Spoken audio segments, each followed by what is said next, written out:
हाय दोस्तों, welcome back to my YouTube channel. तो जो आज का हमारा टॉपिक है वो है लेप्रोसी, जिसे कि कुष्ठ रोग या कोढ़ भी कहा जाता है। तो चलिए देखते हैं। सबसे पहले हम डेफिनेशन को देखते हैं। तो देखिए, leprosy is also known as Hansen disease. तो इसे हैंसन डिसीज भी कहा जाता है क्योंकि doctor Gerhard Henrik Armauer Hansen नाम के साइंटिस्ट थे जिन्होंने लेप्रोसी के बैक्टीरिया को सबसे पहले डिस्कवर किया था, खोज की थी। इसलिए इसे हैंसन डिसीज के नाम से भी जाना जाता है। साथ ही साथ बात करें is the chronic infectious disease. ये क्या है? क्रोनिक इन्फेक्शन डिसीज है, लंबे समय तक चलने वाली डिसीज है। साथ ही साथ बात करें mainly it affect peripheral nerve. तो ये क्या करती है? मेनली हमारे पेरिफेरल नर्व को ही अफेक्ट करती है। साथ ही साथ बात करें it may also affect skin, muscles, I, bone, testis and internal organ को भी क्या कर सकती है? ये डिजीज अफेक्ट करती है। साथ ही साथ हम बात करते हैं तो देखिए, लेप्रोसी कैरेक्टराइज्ड बाय सिम्टम्स। तो लेप्रोसी में मेनली हमें क्या सिम्टम्स देखने को मिलते हैं? तो इसमें क्या होता है? लाइट कलर और रेड स्किन पैचेस। तो क्या होते हैं? स्किन पर लाइट कलर के पैचेस बन जाते हैं। अगर आपने देखे होंगे, छोटे छोटे से धब्बे टाइप के, रेड कलर के चपटे टाइप के बन जाते हैं, जो आप यहाँ पर देख पा रहे हैं। साथ ही साथ हम बात करें रिड्यूस सेंसेशन। तो यहाँ पर ये चकते बने हैं, जहाँ पर ये रेड कलर के पैचेस बने हैं स्किन पर, वहाँ पर क्या होता है कि वहाँ का सेंसेशन लॉस हो जाता है। अगर आप टच करते हैं, जिसके हुआ है, आप उसे टच करते हैं तो उसे फील नहीं होता है, ठीक है ना। रीड सेंसेशन लॉस होने लगता है। साथ ही साथ नम्बनेस, शून्यता देखने को मिलती है। के बाद हम बात करते हैं कॉजेटिव एजेंट की, कि इसका कॉजेटिव एजेंट क्या होता है। तो इसका कॉजेटिव एजेंट होता है माइकोबैक्टीरियम लेप्रे। माइकोबैक्टीरियम लेप्रे जब बॉडी में एंटर हो जाता है तो क्या होता है? लेप्रोसी की डिसीज देखने को मिलती है। इंक्यूबेशन पीरियड की बात करें तो ये लॉन्ग टाइम तक चलता है। साथ ही साथ बात करें 2 to 5 ईयर। तो क्या होता है? जब बैक्टीरिया इंटर कर जाता है तो उसके 2 या 5 साल में के अंदर क्या होता है कि ये अपना सिम्टम्स शो कर सकता है, या उससे ज़्यादा समय भी ले सकता है सिम्टम्स शो करने में ये बैक्टीरिया, ठीक है। लॉन्ग टाइम के बाद ये सिम्टम्स शो करता है। साथ ही साथ बात करें 30 to 40 ईयर इन रेंज। तो क्या होता है? जो 30 से 40 ईयर के जो लोग होते हैं उनमें मेनली अफेक्ट देखने को मिल सकता है। ये कर सकता है इतनी एज में अफेक्ट हमारी बॉडी को, ठीक है ना। इसके बाद हम बात करें मोड ऑफ ट्रांसमिशन की, कि इसका मोड ऑफ ट्रांसमिशन क्या होता है। तो देखिए कैसे ये फैलता है। ये direct contact through nasal secretion. तो ये डायरेक्ट कांटेक्ट ये आने से फैलता है। अगर आप, जैसे लेप्रोसी की डिसीज है, अगर आप उसके डायरेक्ट कांटेक्ट में आ रहे हैं, वो स्नीजिंग करता है, कफिंग करता है, ठीक है ना, खांसता है, छींकता है, तो उसके माध्यम से जो ड्रॉपलेट है उसमें क्या होता है कि बैक्टीरिया आ जाता है।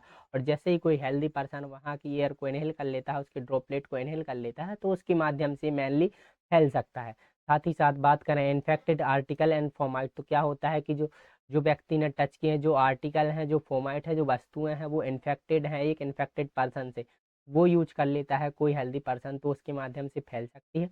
Mosquito bite. मॉस्क्यूटो जैसे कोई मच्छर है, अगर जहाँ पर ये डिसीज है, जहाँ पर व्यक्ति को डिसीज है, अगर उसने उस मच्छर ने क्या किया, वहाँ पर बाइट किया, और वैसे ही वो एक हेल्दी पर्सन को बाइट कर लिया, तो क्या होता है कि उसके माध्यम से भी ये डिसीज फैल सकती है।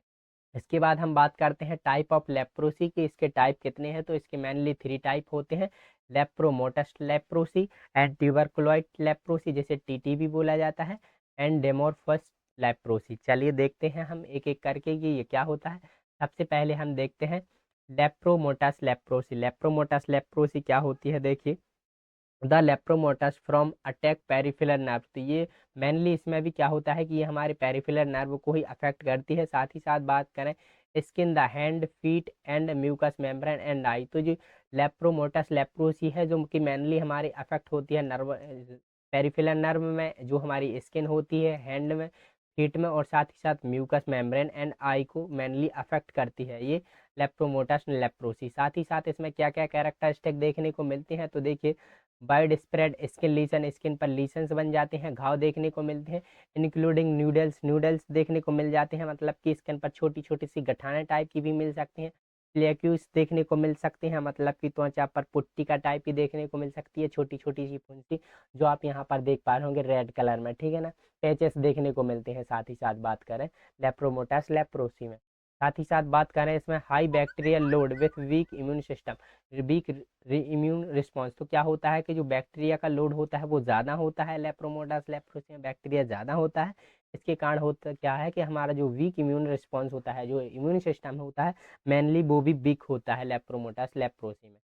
चल देखिए, इसके बाद हम देखते हैं the loss of sensation can lead to unnoticed injury. क्या हो सकता है कि जहाँ पर लॉस सेंसेशन हुआ है, जहाँ पर ये पैचेस हुए हैं, अगर वहाँ का सेंसेशन लॉस हो गया है, तो अगर आपको वहाँ पर चोट भी लग जाएगी तो आपको फील नहीं होगा, ठीक है ना। जिसके कारण आपको बहुत ज़्यादा चोटें भी लग सकती हैं और आपको फील नहीं होगा, जिससे क्या हो सकता है कि विच में ए टर्न बिकम इन्फेक्टेड। जहाँ पर आपको चोट लगी है और सेंसेशन नहीं हो रहा है, तो क्या हो सकता है वहाँ पर जो जगह है वहाँ पर वो इन्फेक्टेड बहुत ज़्यादा हो सकती है, वहाँ पर इन्फेक्शन होने के बहुत ज़्यादा चांसेस होते हैं, क्योंकि आपको सेंसेशन नहीं होगा और आपको पता नहीं चलेगा कि चोट लग रही है या कुछ हो रहा है, ठीक है ना। इसके बाद हम देखते हैं ट्यूबरकुलाइड लेप्रोसी। ट्यूबरकुलाइड लेप्रोसी को टीटी नाम से भी जाना जाता है। तो देखिए, tuberculoid leprosy symptoms usually consist of few well definite skin lesions that are numb. तो जो सिम्टम्स होते हैं अच्छी तरह से परिभाषित या अच्छी तरह से देखे जा सकते हैं, जो घाव स्किन पर होते हैं। चलिए देखते हैं वो क्या होते हैं। तो देखिए, again the loss of sensation can lead to unnoticed injury infected tissue damage. इसमें क्या है, सेंसेशन लॉस होने के कारण हमें चोट लग सकती है और उसका पता भी नहीं चलेगा, क्योंकि वहाँ पर सेंसेशन लॉस हो गया है। कोई भी चोट लगती है, कोई टच करता है तो हमें फील नहीं होगा, जिससे कि क्या हो सकता है वहाँ पर इन्फेक्शन भी हो सकता है और टिश्यू डैमेज होने के चांसेस हो जाते हैं। साथ ही साथ बात करें, सेंसेशन लॉस में only affect a small patches of skin. तो क्या होता है, जो स्किन पर जो पैचेस बन चुके हैं, जो छोटे छोटे से दाने बन चुके हैं, जो स्किन पर अफेक्ट हुई है, वहाँ पर क्या होता है कि वहीं उसी एरिया में क्या होता है कि सेंसेशन लॉस होता है मेनली, ठीक है ना। इसके बाद बात करें, the peripheral nerve are often thickened and tender. तो जो पेरिफेरल नर्व होती हैं वो क्या होती है, थिक देखने को मिल सकती है, वहाँ की स्किन थोड़ी थोड़ी सी थिक देखने को मिल सकती है, टेंडेड। साथ ही साथ बात करें तो immune response is strong and bacterial load is low. तो इसमें क्या होता है कि जो हमारा इम्यून सिस्टम होता है वो तो स्ट्रॉन्ग रहता है, लेकिन bacteria low is bacteria load भी, मतलब जो बैक्टीरिया का लोड है वो भी कम होता है, ठीक है। इम्यून सिस्टम भी हमारा स्ट्रॉन्ग होता है। चलिए इसके बाद हम देखते हैं डीमोरोफस। डीमोरोफस क्या है, देखिए the third type is known as borderline और डीमोरोफस भी कहा जाता है इसको, ठीक है ना। इसके दो नाम होते हैं, बॉर्डरलाइन एंड डीमोरोफस। तो इसमें क्या होता है, it and is has characteristic of both other form. तो इसमें क्या होता है कि दोनों के सिम्टम्स हमें देखने को मिलते हैं जो हमने देखे थे, ठीक है ना। इसके बाद हम देखते हैं dimorphous leprosy create skin lesions characteristic of the lepromatous and tuberculoid form. तो जो लेप्रोमोटस एंड ट्यूबरकुलोइड में जो सिम्टम्स हमें देखने को मिलते हैं, मतलब कि पैचेस देखने को मिले, सेंसेशन लॉस होने लगता है, छोटे छोटे से पैचेस देखने को मिलते हैं, स्किन पर लाल लाल चकते बन जाते हैं, तो वो दोनों के सिम्टम्स हमें इसमें देखने को मिलते हैं बॉर्डर लाइन में, ठीक है ना। तो ये कुछ होता है बॉर्डर लाइन। इसके बाद अब हम बात करते हैं क्लिनिकल मैनिफेस्टेशन की कि क्या साइन और सिम्टम देखने को मिलते हैं। तो देखिए, lesions have decrease sensation to touch heat और पेन। देखिए, जहाँ पर लीजन्स हुए हैं, जहाँ पर जो घाव हुए हैं, जो चकते हुए रेडनेस हुआ है, वहाँ का सेंसेशन लॉस हो जाएगा, जिससे कि आपको हीट टच पेन का सेंसेशन बिल्कुल नहीं होता है। साथ ही साथ बात करें स्किन रेसेस, स्किन पर क्या हो सकते हैं, रेड रेड कलर के चकते देखने को मिलते हैं, रेड कलर के पैचेस देखने को मिलते हैं। साथ ही साथ बात करें आई प्रॉब्लम, आई की समस्या भी देखने को मिलती है। साथ ही साथ बात करें स्किन स्टफिनेस, मतलब स्किन क्या हो सकती है, वहाँ की कठोरनेस आ सकती है, स्किन में बहुत ज़्यादा कठोरनेस आ सकती है। साथ ही साथ बात करें मसल्स वीकनेस देखने को मिल सकती है, मसल्स में वीकनेस कमजोरी देखने को मिल सकती है। साथ ही साथ स्किन लीसेंस हाइपोपिगमेंटेड हाइपोपिगमेंटेड पेचेस। तो देखिए, हाइपोपिगमेंटेड थोड़ी थोड़े से वाइट कलर के पेचेस देखने को मिलेंगे, बहुत ज़्यादा फैले हुए, स्किन से थोड़ी अलग कलर के देखने को मिल सकते हैं इस प्रकार से, ठीक है ना।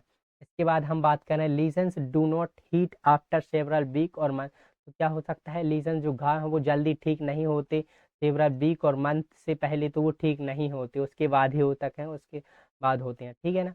इसके बाद हम बात करें नम्बनेस ऑफ अफेक्टेड एरिया। तो जहाँ पर ये अफेक्टेड एरिया है वहाँ पर शून्यता देखने को मिल सकती है, फील नहीं होगा। साथ ही साथ बात करें presence of skin lump bumps and sources. तो वहाँ त्वचा पर गांठें, उभार और घाव की थोड़ी क्या हो सकती है, उपस्थिति देखने को मिल सकती है। साथ ही साथ हम बात करें विजुअल डिस्टरबेंस, तो देखने की समस्या में भी प्रॉब्लम हो सकता है मैनली। तो ये क्या होते हैं, कुछ सिम्टम्स होते हैं जो देखने को मिलते हैं। चलिए इसके बाद अब हम बात करते हैं डायग्नोस्टिक वैल्यूएशन की बात। तो सबसे पहले हम हिस्ट्री कलेक्ट करेंगे। फिजिकल एग्जामिनेशन में हम बॉडी को असेस करेंगे, कहाँ पर जो पैचेस हैं, कहाँ पर ये रेड कलर की स्किन से रिलेटेड प्रॉब्लम है। साथ ही साथ बात करते हैं स्किन बायोप्सी, जहाँ पर ये हाइपोपिगमेंटेशन पैचेस हुए, रेड कलर के जो दाने निकले हैं, वहाँ की स्किन का थोड़ा सा हिस्सा लेकर आप उसकी बायोप्सी करा सकते हैं। साथ ही साथ lepromin skin test, lepromin skin test में क्या हुआ है, तो जो डेड बैक्टीरिया है माइकोबैक्टीरियम लेप्रे है, डेड है, उसको उसको क्या करते हैं हम स्किन के मतलब की सिरिंज के माध्यम से अपनी बॉडी में इंजेक्ट कर देते हैं और वहाँ पर निशान लगा देते हैं जहाँ पर ये इंजेक्ट किया है, और हफ्तों या महीनों बाद वहाँ की स्किन को असेस करते हैं। वहाँ पर अगर कोई सिम्टम्स शो होता है, वहाँ पर लीजन्स देखने को मिलते हैं, तो मतलब ये टेस्ट पॉजिटिव है और व्यक्ति को लेप्रोसी की डिसीज़ है। साथ ही साथ सीबीसी कंप्लीट ब्लड काउंट के माध्यम से पता निकाल सकते हैं, लीवर फंक्शन टेस्ट होता है उसके माध्यम से, एंड क्रेटाइन टेस्ट के माध्यम से ये कुछ पता निकाल सकते हैं। साथ ही साथ बात करें मैनेजमेंट की, तो देखिए सिंस 1982 को क्या हुआ था कि WHO ने रिकमेंड किया था कि 6 to 12 month course of multi drug therapy, अगर जिसे ये लेप्रोसी की डिसीज हुए हैं तो 6 से 12 मंथ तक क्या हो सकता है कि आप उसे मल्टी ड्रग थेरेपी प्रोवाइड कर सकते हैं, जिसमें कि 3 स्ट्रॉन्ग एंटीबायोटिक प्रेस्क्राइब की जाती हैं, जिसमें कि देखिए क्या है, डेप्सोन, रिफाम्पिसिन एंड क्लोराफजीबिन।